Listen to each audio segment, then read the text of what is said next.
നമ്മുടെ മൂലമറ്റത്ത് നിന്ന് മുട്ടത്തുനിന്ന് വരുന്ന റൂട്ടാണ് ഈ കാണുന്നത്. അവിടെ നിന്ന് നമ്മളിങ്ങനെ ഇല്ലിക്കല്ല് റൂട്ടിലേക്ക് പോകുമ്പം ഇവിടെ വലിയ ബോർഡല്ല, അതുകൊണ്ട് പെട്ടെന്ന് നമ്മുടെ ശ്രദ്ധയിലേക്ക് വരുമോ എന്നറിയില്ല. ചെറിയൊരു ബോർഡ് നമുക്ക് അവിടെ കാണാൻ സാധിക്കും. കട്ടിക്കയം വാട്ടർഫാൾസ് ഇല്ലിക്കൽ കല്ല് എന്നൊരു ബോർഡുണ്ട്. അപ്പോൾ ഇല്ലിക്കൽ കല്ല് നേരെ പോകണം, കട്ടിക്കയം വാട്ടർഫാൾ ഇതിലെ പോകണം എന്നുള്ളതാണ്. അത്യാവശ്യം ബൈക്കൊക്കെ കാറുകളൊക്കെ വന്ന് കിടപ്പെട്ട് ടൂറിസ്റ്റുകൾ അത്യാവശ്യം നല്ലതുപോലെ വന്നിട്ടുണ്ട്. അതായത് നമ്മുടെ ഇല്ലിക്കൽ കല്ലിലേക്ക് പോകുന്ന ടൂറിസ്റ്റുകൾ അത് സന്ദർശിച്ചതിന് ശേഷം നമ്മുടെ കട്ടിക്കയം വാട്ടർഫാൾസും കൂടെ കണ്ടതിന് ശേഷമാണ് തിരിച്ച് മടങ്ങുന്നത് എന്നാണ് എനിക്ക് മനസ്സിലാക്കാൻ സാധിച്ചത്. ആദർശേ എങ്ങനെയുണ്ടാ? പോളി മൂഡ് വൈബ്. നമ്മളെ കാട്ടിൽ നിന്ന് ഇറങ്ങി വന്നിട്ടേ നല്ലൊരു ഓപ്പൺ വ്യൂവിലേക്ക് വന്നേക്കണേ. ഇനി വരുന്നത് നോക്കി നല്ല ആഴമുള്ളൊരു സ്ഥലത്തേക്ക്. ഈ റൂട്ട് ഇറങ്ങി പോകാം. അപ്പോൾ പോണ വഴി വലിയ വീതിയൊന്നുമില്ല. ഒരു സൈഡ് വാട്ടർഫാൾസിനോട് ചേർന്ന സ്ഥലം, അതുപോലെ തന്നെ വലിയ കൊക്കയാണ്. അതുകൊണ്ട് ആ സൈഡ് ചേരാതെ ഈ സൈഡ് ചേർന്ന് പതുക്കെ അങ്ങ് പോവുക. പിന്നെ നമ്മുടെ കൈവരിയൊക്കെ സെറ്റ് ചെയ്ത് വെച്ചിരുന്നതായിരുന്നു, പക്ഷേ മൊത്തം പോയി കിടക്കുവാണ്. എൻ്റെ മോനെ അങ്ങ് അടിവാരത്തെത്തണം, അതിനുശേഷം തിരിച്ചിതേപോലെ കയറി പോകണം. കട്ടിക്കയത്തിന് ഒരു കഥയുണ്ട്, ഒരു ഐതിഹ്യമുണ്ട് എന്നുള്ളതാണ്.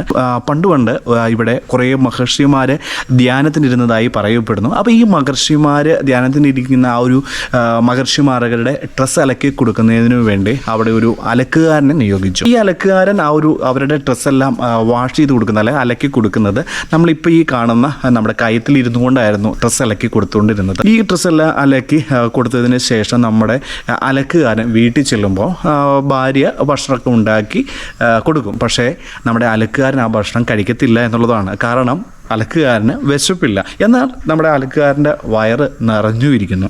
ഇതൊരു സ്ഥിരം കാഴ്ചയായിപ്പോയി. എല്ലാ ദിവസവും ഇത് തന്നെ, തുണി അലക്കുന്നു, തിരിച്ചു വരുന്നു, പക്ഷേ ഭാര്യ ഭക്ഷണം ഉണ്ടാക്കി വെക്കുന്നു, പക്ഷേ നമ്മുടെ അലക്കുകാരൻ കഴിക്കുന്നില്ല. അപ്പോൾ എന്തുകൊണ്ടാണ് നമ്മുടെ അലക്കുകാരൻ ഇത് കഴിക്കുന്നില്ല എന്ന് കണ്ടുപിടിക്കാൻ ഭാര്യ തീരുമാനിച്ച് നമ്മുടെ അലക്കുകാരനെ ഫോളോ ചെയ്യുകയാണ്. അപ്പം എന്താണ് സംഭവം? ഈ അലക്കുകാരൻ ഡ്രസ്സ് അലക്കി കഴിയുമ്പോൾ ആ കയത്തിലിരുന്നാണ് ഡ്രസ്സ് അലക്കുന്നത്. ഡ്രസ്സ് അലക്കി കഴിയുമ്പോൾ കയത്തിൽ നിന്നും ഒരു കട്ടിലുയർന്നു വരുന്നു. കട്ടിലുയർന്നു വരുമ്പോൾ ആ കട്ടിൽ നിറച്ച് ഫ്രൂട്ട്സാണ്. ആ ഫ്രൂട്ട്സാണ് അലക്കുകാരൻ കഴിച്ചുകൊണ്ടിരുന്നത് എന്നുള്ളതാണ്. ഭാര്യ ഈ ഒരു അലക്കുകാരനെ ഫോളോ ചെയ്തു, പിന്തുടർന്നു. എന്താണ് സംഭവം എന്നറിയാൻ വേണ്ടി പിന്തുടർന്ന് നമ്മുടെ കയത്തിൻ്റെ അങ്ങോട്ട് ചെന്നു. അവിടെ ഒളിഞ്ഞിരുന്ന് എന്താണ് സംഭവിക്കണത് എന്ന് അലക്കുകാരൻ്റെ ഭാര്യ വാച്ച് ചെയ്തു. നോക്കിയപ്പോൾ സംഭവിച്ചു കഴിഞ്ഞാൽ അലക്കുകാരൻ തുണി അലക്കിക്കൊണ്ടിരിക്കുന്നു. അപ്പോൾ കയത്തിൽ നിന്ന് ഒരു കട്ടിൽ ഉയർന്നു വരുന്നു. അപ്പം ആ കട്ടിൽ നിറച്ചും ഫ്രൂട്ട്സ് ഇരിക്കുന്നു. ഭാര്യ ഇത് കണ്ടു എന്ന് മനസ്സിലായി കഴിഞ്ഞപ്പം കട്ടിൽ ആ ഒരു വെള്ളത്തിൻ്റെ അടിയിലേക്ക് താന്നു പോയി എന്നാണ് പറയുന്നത്. പിന്നീട് ആ കട്ടിൽ ഉയർന്നു വന്നിട്ടില്ല എന്നൊക്കെ പറയുന്നു. അങ്ങനെ ഒരു ഐതിഹ്യം നമ്മുടെ ഈ ഒരു കട്ടിക്കയത്തിനുണ്ട്. അതുകൊണ്ട് ആ നാട്ടുകാർ പറയുന്നത്, ഈ ഇവിടുത്തെ നാട്ടുകാർ പറയുന്നത് ഇത് കട്ടിക്കയമല്ല കട്ടിൽക്കയമാണ് എന്നാണ് പറയുന്നത്. പിന്നീട് ആ പേര് മാറി കട്ടിക്കയം ആയതാണ്.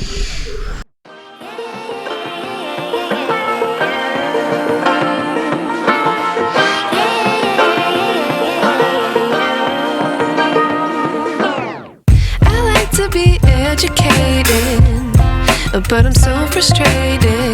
Hello to my loneliness. I guess that ignorance is bliss. Take me back to before the new. Rewind, take it out of cue.